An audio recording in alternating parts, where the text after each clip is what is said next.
Di Britain, kita telah mempunyai begitu ramai Perdana Menteri dalam beberapa tahun kebelakangan ini, sehingga silih berganti pemimpin di Downing Street, 10 Downing Street, hampir menjadi isu politik tersendiri. Jadi, kenapa pertukaran yang berterusan ini berlaku? Bersama kita sekarang untuk perdebatan ini, semuanya melalui Zoom, kita ada wartawan dan pengulas Jonathan Liss, penyiar dan bekas penasehat kerajaan UK Peter Cardwell, serta aktivis politik British dan penggerak kempen di YouTube, Femi Oluwole. Dan sebelum kita mulakan, pertama sekali, selamat datang kepada anda semua. Tetapi mari kita dapatkan sedikit latar belakang dahulu. Britain pernah dilihat sebagai contoh kestabilan politik. Tetapi sejak Brexit, Downing Street mula tampak sebagai tempat pemimpin silih berganti. David Cameron meletak jawatan selepas referendum Brexit. Theresa May pula terperangkap dalam pertarungan tentang bagaimana untuk melaksanakannya. Boris Johnson menang besar, kemudian jatuh akibat skandal dan pemberontakan parti. Liz Truss hanya bertahan beberapa minggu selepas rancangan ekonominya mencetuskan kegusaran di pasaran. Rishi Sunak berjanji untuk membawa kestabilan, tetapi telah membawa parti konservatif kepada kekalahan besar dalam pilihan raya. Dan kini, janji Keir Starmer untuk membuka lembaran baru turut diuji oleh pertumbuhan ekonomi yang rendah, pengundi yang marah, serta tekanan dari kiri dan kanan. Masalah ini mungkin lebih besar daripada seorang pemimpin atau satu parti sahaja. Britain sedang berdepan dengan taraf hidup yang tidak berkembang, perkhidmatan awam yang tertekan, tekanan immigration, perpecahan wilayah dan kekecewaan mendalam terhadap politik itu sendiri. Jadi, adakah ini hanya satu dekad yang kacau selepas Brexit atau petanda kepada sesuatu yang lebih mendalam? Adakah Britain telah menjadi tidak dapat ditadbir? Baiklah, selamat datang sekali lagi kepada anda semua dan sekarang kita mulakan perdebatan kita. Soalan pertama, setiap seorang daripada anda mempunyai 30 saat untuk menjawab dan kemudian sudah tentu kita akan dapat menyelami dengan lebih mendalam. Jadi soalan ini, adakah UK telah menjadi tidak dapat ditadbir? Dan kita akan mulakan dengan Jonathan. Saya tidak fikir UK telah menjadi tidak dapat ditadbir dalam erti kata sebenar. UK jelas mempunyai beberapa cabaran. Banyak daripada cabaran tu berbeza daripada yang wujud sebelum Brexit. Jelas sekali, Brexit telah menjadikan keadaan lebih sukar kerana ia adalah seperti kebocoran perlahan dalam ekonomi kita. Dan sekarang kita berdepan gelombang demi gelombang tekanan ekonomi melalui perkara-perkara yang kita tidak pilih, seperti COVID, seperti pencerobohan ke atas Ukraine, seperti perang di Iran. Tetapi ini adalah satu yang kita pilih, dan kerana kita menghadapi pertumbuhan yang sangat sedikit, ini adalah sesuatu yang mereka terpaksa hadapi. Tetapi mereka sebenarnya tidak dapat menangani punca masalah itu, dan itulah masalahnya. Baiklah Jonathan, dan sekarang Peter. Saya tidak fikir negara ini semestinya tidak boleh ditadbir. Tetapi saya memang fikir bahawa parti-parti politik utama mungkin sukar untuk ditadbir. Sangat sukar untuk dipimpin. Baik untuk Keir Starmer maupun pendahulu konservatif beliau. Kita mempunyai pertumbuhan tertinggi dalam G7. Walaupun itu sedikit, seperti mengatakan anda adalah yang paling tinggi antara rakan serumah Snow White.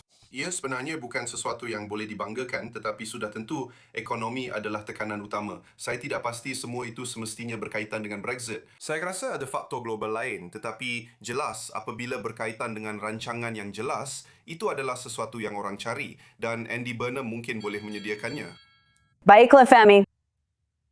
Baiklah, dua masalah utama ialah Brexit dan sistem pengundian. Sistem pengundian bermakna hampir setiap kerajaan dipilih berdasarkan pembohongan kerana parti-parti tidak benar-benar berpegang pada nilai mereka. Mereka terpaksa cuba menarik seramai mungkin orang yang menyebabkan parti sayap kiri berpura-pura menjadi sekanan mungkin dan parti sayap kanan pula berpura-pura menjadi sekiri mungkin. Dan akhirnya, apabila mereka berkuasa, mereka akhirnya mengecewakan pengundi mereka. Jadi akhirnya mereka terpaksa berundur. Dan dengan Brexit memandangkan sejak 2018 sudah menjadi rekod awam bahawa kerajaan tahu apa sahaja yang anda lakukan dengan Brexit, ia tetap akan menjadikan anda miskin.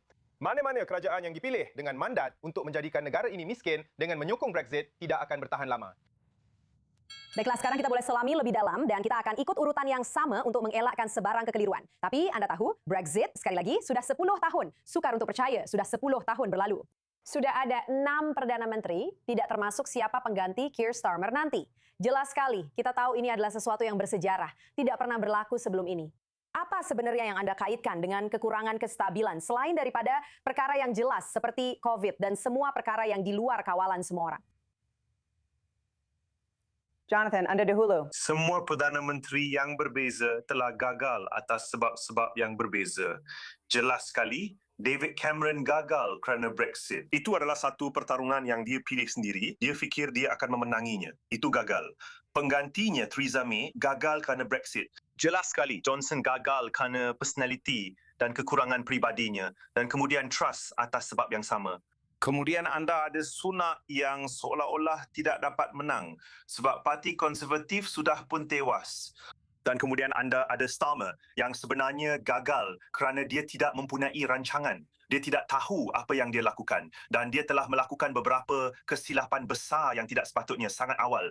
Jadi walaupun kita boleh mengaitkan Brexit sebagai permulaan kepada masalah negara dan bagaimana segala-galanya mula menjadi tidak kena, pada asasnya kerana ahli politik tidak lagi mampu mengenal pasti punca masalah kita dan mereka terpaksa berbohong tentang masalah tersebut. Tetapi anda tahu, terutamanya sehingga tahun 2024 sejak itu, di bawah Parti Buruh, keadaan menjadi sedikit lebih baik kerana Parti Buruh tidak bertanggungjawab terhadap Brexit. Jadi mereka boleh mengenal pasti Brexit lebih sebagai satu masalah. Tetapi mereka tidak akan bercakap tentang kembali ke dalam EU kerana itu akan membuka semula masalah besar dan memecah belahkan Parti Buruh. Jadi kita telah mengenal pasti masalahnya, tetapi kita tidak boleh berbuat apa-apa mengenainya. Tetapi sementara itu, kita mempunyai sistem di mana ekonomi sedang merosot dan kita tidak tahu bagaimana untuk memperbaikinya. Dan satu cara yang sangat mudah iaitu untuk menyertai semula instrumen ekonomi EU telah pun diketepikan.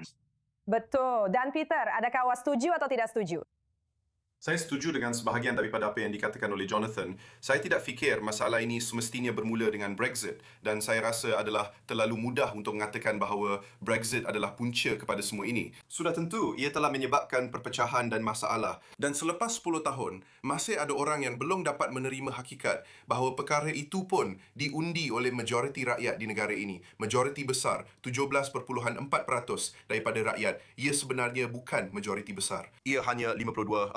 Tetapi walau bagaimanapun, majority tetap majority. Saya rasa intipati dalam semua ini ialah pemimpin politik sering ketinggalan dan cuba mengejar keadaan. Mereka telah cuba mentadbir parti-parti yang suka dikawal dan sangat berpecah. Sudah tentu Parti Konservatif berpecah kerana Brexit. Jadi mereka bersatu pada tahap tertentu untuk melaksanakan Brexit pada tahun 2019. Kemudian perkara itu berlaku pada tahap tertentu. Dan selepas itu, masalah-masalah lain pula timbul. Dari perspektif Keir Starmer, Jonathan memang betul apabila dia mengatakan bahawa dia sebenarnya tidak mempunyai rancangan. Dia tidak tahu apa yang dia mahu lakukan. Dan perkara penting ialah anda mesti terus bertindak pantas apabila anda memasuki kerajaan. Anda mesti, dari hari pertama, tahu dengan tepat apa rancangan anda. Sama ada untuk membetulkan sesuatu, untuk menjadi lebih berwawasan atau untuk mengubah keadaan. Dan sementara anda mempunyai bekas pemimpin Parti Buruh, orang seperti Tony Blair, malah Gordon Brown, yang sentiasa mempunyai pelbagai idea dan akan menyoal orang di sekeliling mereka serta bertanya berulang kali apa yang kita lakukan dan bagaimana kita boleh memperbaiki kehidupan rakyat. Saya mungkin tidak bersetuju dengan politik mereka, tetapi itu tidak bermakna mereka tidak berusaha. Maksudnya ialah Keir Starmer sebenarnya bukan seorang pentadbir dan saya rasa kita perlukan pentadbir. Kita pernah ada orang yang pandai berkempen seperti Boris Johnson, seorang yang sangat-sangat pandai berkempen, yang pandai berlakon. Tetapi kita tidak pernah ada pentadbir yang baik atau orang yang benar-benar berpeluang untuk mentadbir dengan baik. Dan saya harap jika Andy Burnham menjadi Perdana Menteri dalam beberapa minggu lagi, yang nampaknya sangat berkemungkinan, beliau akan mendapat peluang untuk mentadbir sekurang-kurangnya sedikit, bukannya sekadar berkempen. Baiklah Femi, apa pendapat awak? Maksud saya, adakah awak fikir tidak mempunyai rancangan adalah sebahagian daripadanya? Dan adakah awak yakin bahawa penggantinya yang berpotensi, yang semua orang bincangkan, mempunyai rancangan yang lebih baik atau sekurang-kurangnya ada rancangan? Kekurangan visi dan prinsip sebenar Keir Starmer yang akan beliau pegang memang merupakan sebahagian utama kegagalannya. Beliau dipilih sebagai Ketua Parti Buruh atas dasar perubahan progresif. Dan sebaik saja beliau mendapat jawatan itu, beliau pada dasarnya cuba menjadi peniru Margaret Thatcher. Tentang apa yang dikatakan oleh Peter mengenai bagaimana Brexit itu demokratik, saya rasa itu adalah sebahagian daripada masalah utama. Kerana 10 tahun terakhir, politik UK telah berasaskan pembohongan bahawa Brexit itu demokratik. Kerana 52% bukan majoriti besar, tetapi 52% mengundi untuk keluar dari EU. Tetapi secara objektif, apa itu? Ia adalah topik hubungan antarabangsa. Kita sedang bercakap tentang hubungan kita dengan 30 jiran terdekat kita. Dan dari segi... Maksud saya tidak faham kenapa ia tidak demokratik. Saya sedang jelaskan kepada awak Peter. Kekal maksudnya adalah perjanjian-perjanjian EU. Perjanjian-perjanjian EU. Jadi beribu-ribu halaman perjanjian dan syarat-syarat, terma dan syarat tentang hubungan kita dengan EU. Keluar boleh jadi apa-apa sahaja hubungan lain kerana ia belum dirundingkan pada tahun 2016. Kemudian kita habiskan 3 tahun berikutnya merundingkan apa hubungan baru dengan EU akan jadi. Dan sebaik saja kita selesai dengan itu, semua orang di pihak keluar berkata itu bukan apa yang mereka mahukan. DUP pula serta-merta menolak perjanjian itu. Parti Konservatif pimpinan Boris Johnson dalam masa 6 bulan selepas menandatangani perjanjian mereka sendiri, mereka kata ia tidak adil. Tidak adil. Parti Reformasi Nigel Farage, mereka menolak perjanjian itu. Dia kata bahawa Nigel Farage sendiri pernah berkata jika diberi pilihan antara perjanjian Brexit Boris Johnson dan kekal akan menang referendum itu dan menang setiap kali. Jadi ini sebenarnya tidak pernah bersifat demokratik. Satu-satunya cara yang mungkin boleh dilakukan secara demokratik ialah jika mereka meniru cara mereka lakukan dengan perjanjian Good Friday, di mana mereka benar-benar merundingkan perjanjian itu terlebih dahulu dan kemudian menghantar salinan perjanjian itu kepada setiap pengundi di Republic Island dan Utara Island sebelum mereka mengadakan referendum. Sebaliknya, apa yang kita dapat ialah menandatangani cek kosong dan kemudian setiap Perdana Menteri yang kita ada sejak itu terpaksa mengulangi pembohongan bahawa Brexit adalah kehendak demokratik rakyat walaupun mereka yang mahukan Brexit sendiri tidak menyukainya. Baiklah, Peter. Saya rasa perbandingan dengan perjanjian Belfast tidak begitu tepat, memandangkan terdapat banyak rundingan tambahan yang berlaku selepas itu dan banyak perkara yang diselesaikan kemudian apabila berkaitan dengan perjanjian Belfast sepanjang lebih kurang suku abad. Jadi saya rasa perbandingan itu tidak begitu sesuai. Hakikatnya, rakyat diminta untuk memilih sama ada keluar atau kekal. Itu berlaku 10 tahun lalu. Saya memang rasa orang ramai perlu teruskan hidup dan terima kenyataan serta sedar bahawa inilah keadaan kita sekarang.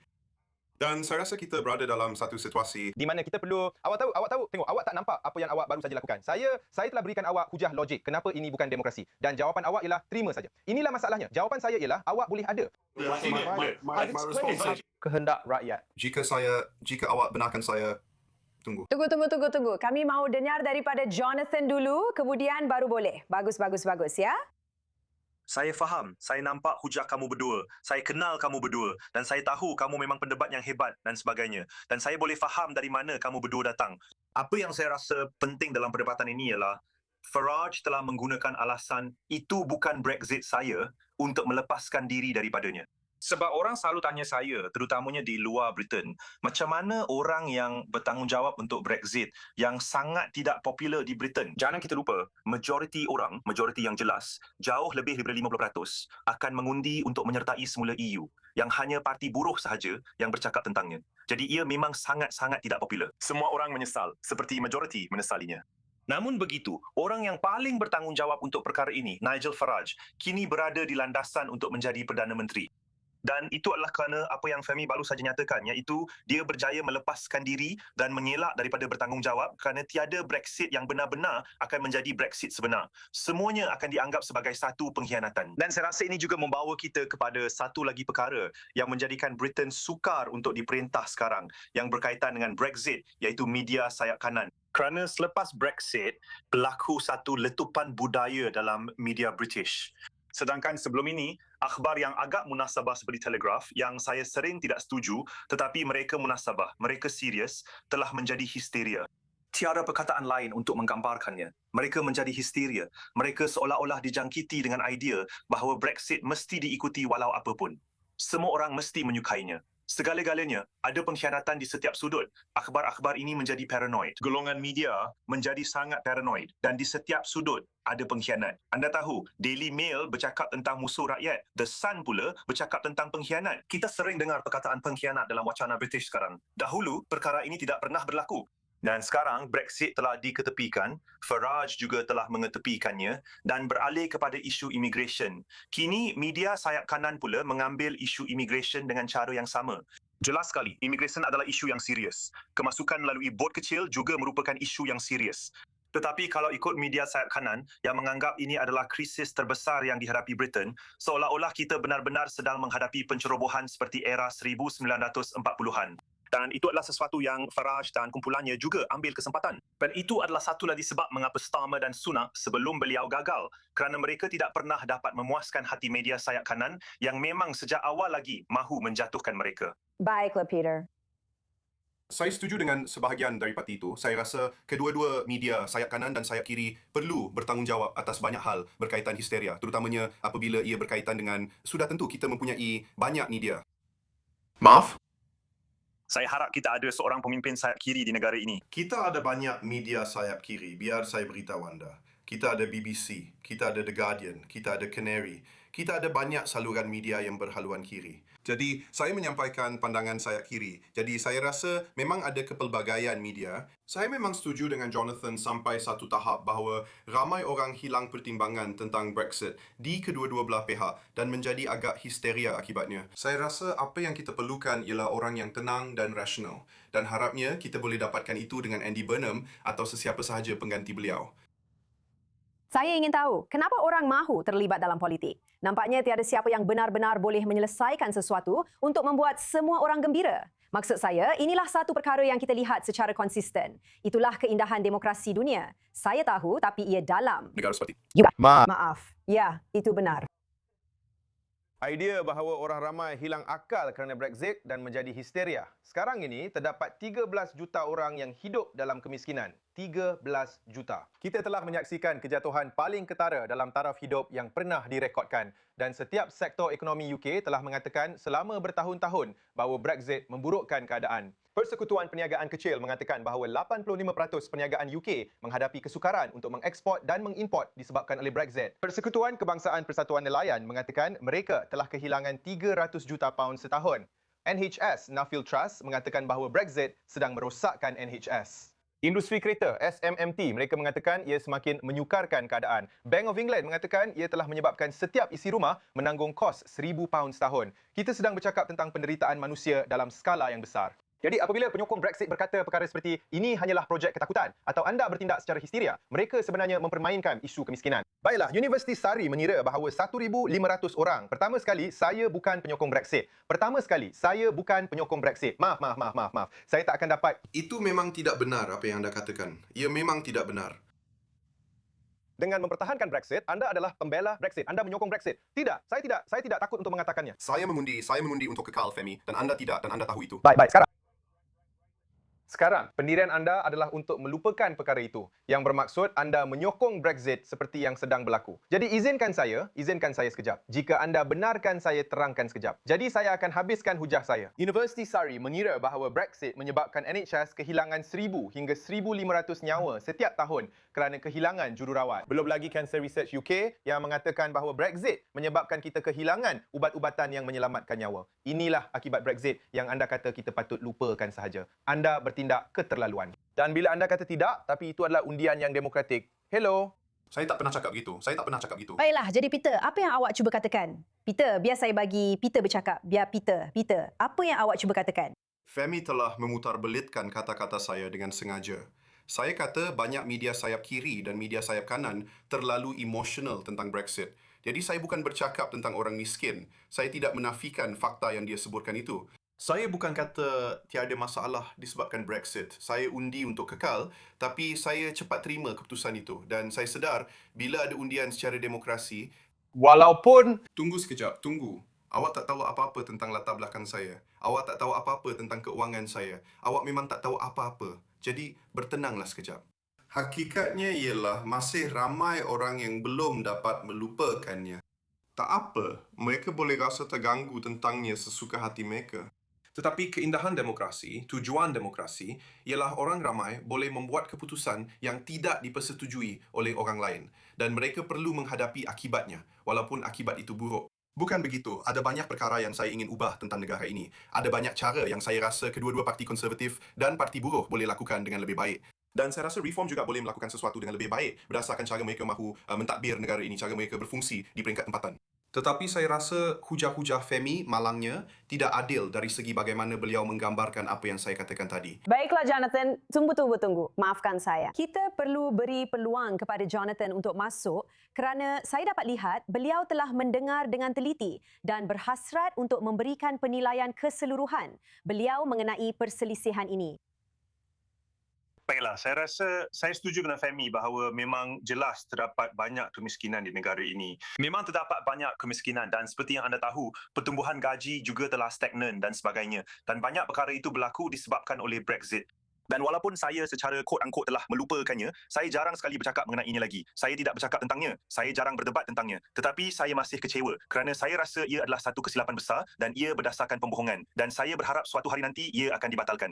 Tetapi saya tidak fikir sekarang adalah masa yang sesuai untuk itu. Saya tidak rasa sekarang adalah masa untuk membuka semula perdebatan itu. Saya rasa kita perlu mengambil pendekatan secara berperingkat. Jadi saya rasa saya berada di tengah-tengah antara kedua-dua pendirian anda. Tetapi pada masa yang sama, saya rasa kita perlu menegaskan bahawa media sayap kanan bertanggungjawab terhadap Brexit. Ia bertanggungjawab terhadap pembohongan yang berlaku sebelum itu, terhadap naratif pengkhianatan ini, naratif pengkhianat yang muncul selepasnya. Itu memang tidak boleh dimaafkan sama sekali. Dan sekarang, mereka telah mengambil prototipe itu dan mengubahnya menjadi hujah mengenai immigration. Dan sekarang kita ada hujah ECHR yang kini diambil oleh Sir Kenny Badenoch kerana Parti Konservatif juga semakin bergerak ke kanan. Jadi sekarang seluruh perdebatan Brexit telah dipindahkan kepada isu keluar dari Mahkamah Hak Asasi Manusia Eropah dan bagaimana kita perlu keluar daripadanya demi kedaulatan kita. Mungkin suatu hari nanti, semua orang mahu keluar dari NATO dan Pertubuhan Bangsa-Bangsa Bersatu kerana mereka juga menjejaskan kedaulatan kita. Jadi inilah bahayanya apabila skop semua perkara ini semakin meluas. Kita sudah ada Brexit dan sekarang orang ramai menggunakan hujah-hujah itu untuk menjadikan kita lebih terasing, lebih jauh daripada organisasi antarabangsa yang telah memberi manfaat kepada kita selama berdekad-dekad. Baiklah, saya ingin beralih kepada soalan lain kerana jelas maksud saya Brexit adalah topik yang sangat emosional untuk semua orang. Saya sendiri baru saja melawat seorang kawan di UK. Ia sangat mahal di sana. Maksud saya memang sukar, saya faham dari segi ekonomi untuk sesiapa sahaja, tidak kira apapun kerjaya atau keadaan kewangan mereka. Tapi maksud saya, adakah anda yakin dengan Andy Burnham jika beliau ada rancangan? Adakah sesuatu yang boleh dilakukan, tidak kira siapapun Perdana Menteri? Ya, memang banyak yang perlu ditebus selepas 10 tahun yang lalu.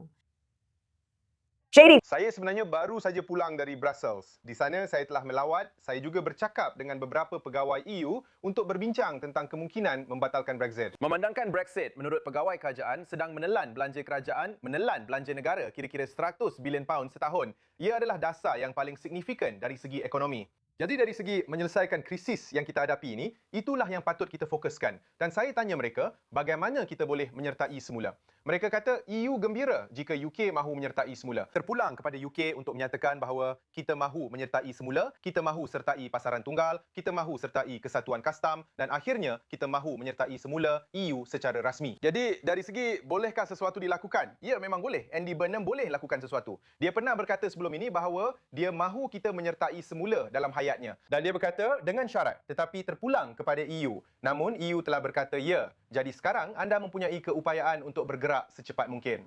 Dan saya secara asasnya menolak idea bahawa kita perlu bergerak perlahan kerana tiada sebab untuk itu.